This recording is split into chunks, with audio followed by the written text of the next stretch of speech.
আমরা এসে উপস্থিত হয়েছি এখন কালীপাহাড়ি গ্রামে। এই কালীপাহাড়িতে একটা সুন্দর দুর্গা মন্দির আছে। এখানে দুর্গোৎসব উদযাপিত হচ্ছে।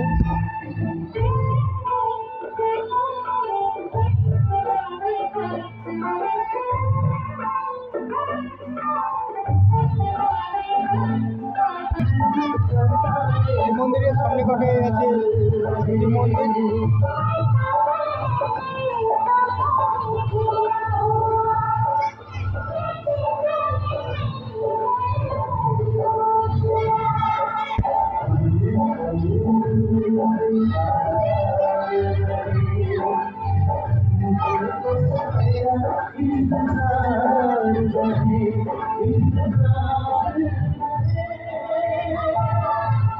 এবং গৌরাঙ্গ মন্দির, শ্রীকৃষ্ণ মন্দির।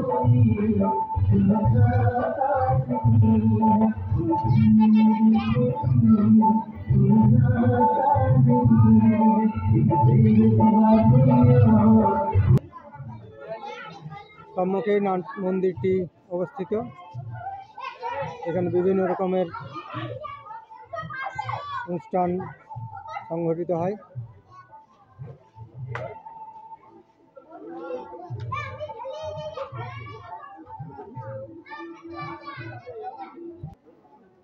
এখানে আছে লক্ষ্মী মন্দির।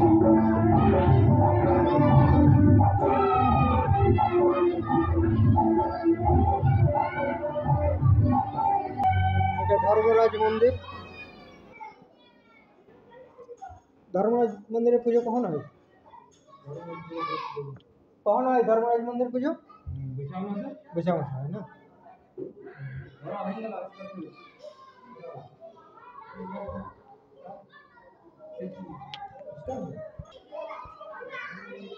একটা অপূর্ণ বজরংবলী মন্দির আছে, তার পাশে আছে ভোগ মন্দির।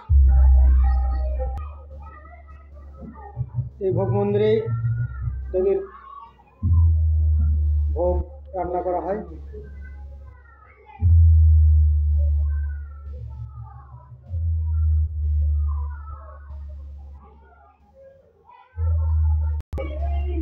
এটি সার্বজনীন দুর্গোৎসব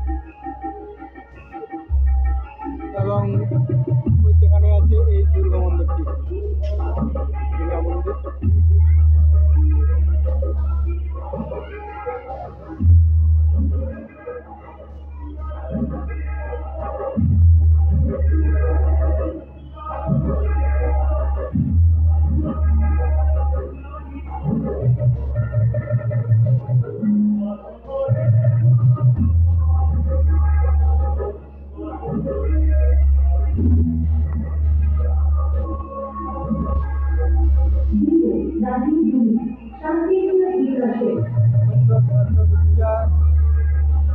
সাজানো হয়েছে।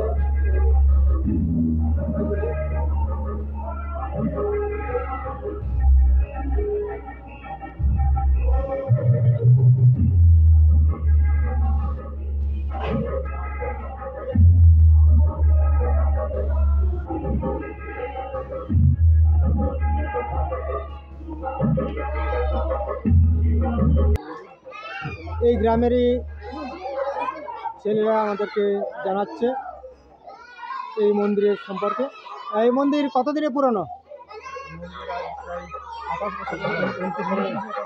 29 বছর চলছে। আচ্ছা আচ্ছা। কীভাবে শুরু হয়েছিল? এটা শুরু হয় একটা গ্রামের কিছু যারা আমাদের সিনিয়র আছেন, তারা গ্রামের অসুবিধা দেখে প্রতি গ্রামে পুজো হচ্ছে, আমাদের গ্রামে হবে না কেন, তাদের উদ্যোগে শুরু হয়। আচ্ছা, খরচ খরচা কীভাবে সংগৃহীত হয়? খরচ খরচা প্রায় মানে পুরোটাই গ্রামস্থ জনআদায় থেকে হয়। আচ্ছা, কত খরচা হয় মোটামুটি আপনার এটা 70,000 কাছাকাছি খরচ হয়। আর অনুষ্ঠান কী করে? সাংস্কৃতিক অনুষ্ঠান ওপেন কুইজ হয়।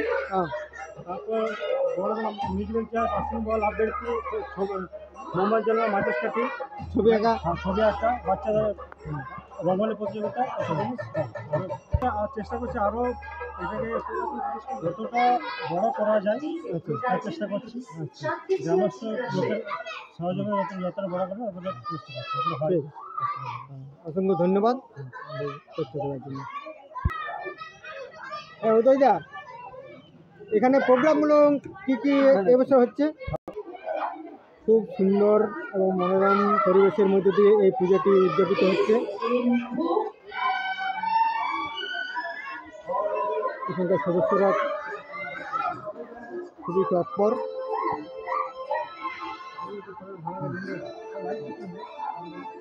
আমাদের খুব আনন্দ লাগলো এই পুজোর দর্শন করতে এসে।